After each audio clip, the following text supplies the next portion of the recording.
Silence sparks new beginnings. The moment the music stopped, I stood there in the silence, my heart pounding in the void left behind. Just days before, I had been on top of the world, blissfully unaware of the impending storm. The news of the layoff hit me like a discordant note, shattering the harmony I thought I had in my life. I found myself adrift, lost in the silence, unsure of where to turn next.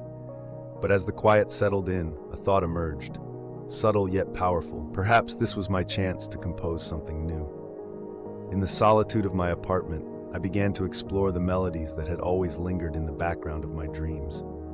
I picked up my old guitar, its strings dusty from neglect, and allowed the music to flow. Each chord struck a note of resilience, a reminder that every end is but an overture to a new beginning.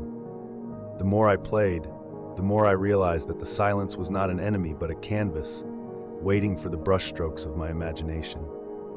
With each passing day, I crafted a new rhythm for my life, one that resonated with the beat of my own heart. I started a small online business, something I had always fantasized about, but never dared to pursue. The fear of failure was daunting, yet the silence had taught me that the greatest symphonies come from the boldest compositions.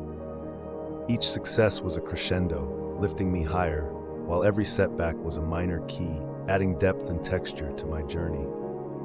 Looking back, I see that the day the music stopped was the day I found my own voice. I realized that I was not just a passive listener in my life's symphony, but the composer of its every note. In the end, the silence was not the end of my story, but the beginning of my magnum opus. The lesson was clear.